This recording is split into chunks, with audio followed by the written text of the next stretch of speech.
So here we are today, we're at the Brainstorm stand and we're showcasing visual media.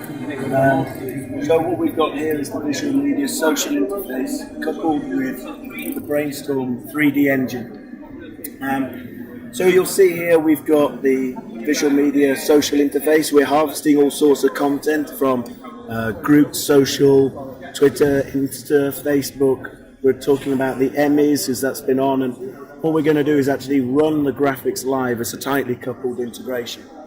So the key thing with visual media is we're going to build, we found all the content in here, and it's about how we can manage the 3D engine from the cloud-based interface. So you'll see here we can build a carousel, we can build a poll, a competition. So if I want to output my content as a carousel into a 3D graphic, I simply choose my source. So in this case, I'm using the Emmys that we've got coming in, and then I'm choosing a destination. So this is unique to visual media. We can choose multiple destinations for that content.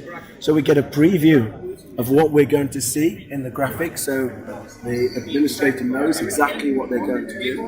And then we can play around with some of it. So we can say, do we want to show the name? Do we want to show the nickname? Perhaps we want to make the date and time different formats. So I can say it's date, it's short.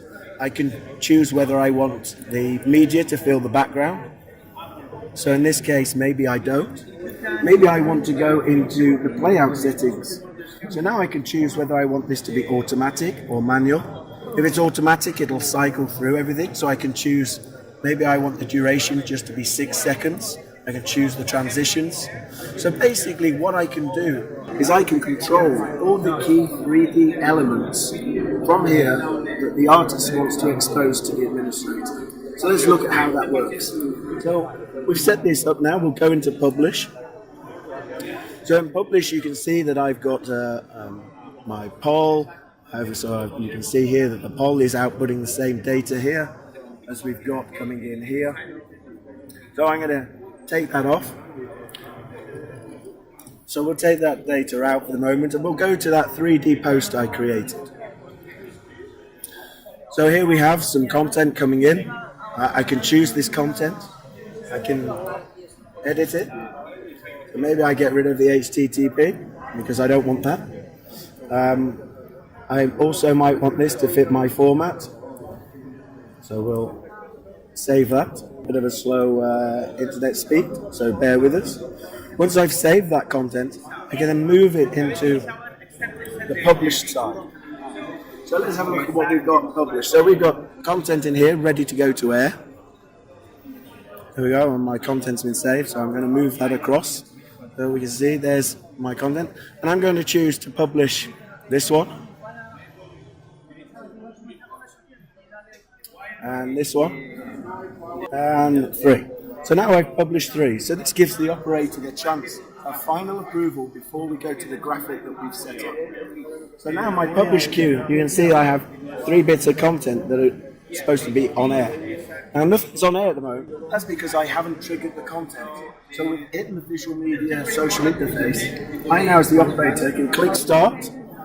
And if we go to the interface at the top, so I've now published these 3 bits of content. They're ready to go to air. So all I now have to do is click the start button, and that will trigger the graphic. So click start, and in comes my content. Now what you'll see is in the social interface, we actually can see which element is on air because it's gone green. Now if you remember, within the social media interface, I clicked automatic.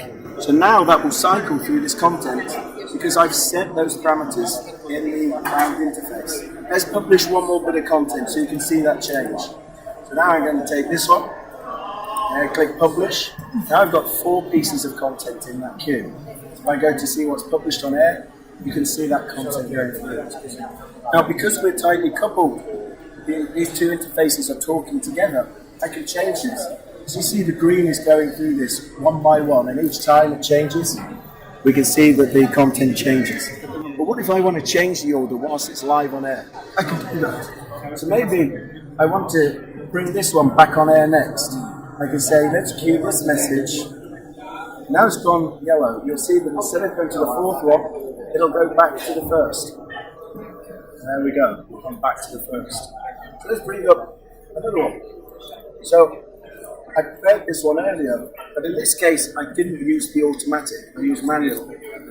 I'm going to publish some content, so you can see I've got 4 bits of content ready to go to air. I'm going to bring this in, I'm going to say next, and there we go, we have the next bit of content. We actually have some video in there, so you can see the artist can actually bring in pictures, video, whole data, anything that they can think of. You can manage through the social media interface and control the 3D graphics. So let's now click next. So now I am manually changing this data. So click next, we bring on the next bit of content, we bring on the next element there. You'll also see that we're having camera movements here as well. That's because the tightly coupled integration between the social media interface, the graphics engine, and this of course works with the gesture engine as well. It means that we can couple triggering of content, the movement of the camera, and for the presenter, the ability to do the next themselves, instead of the operator clicking the next button. And that's VisualMedia. Thank you.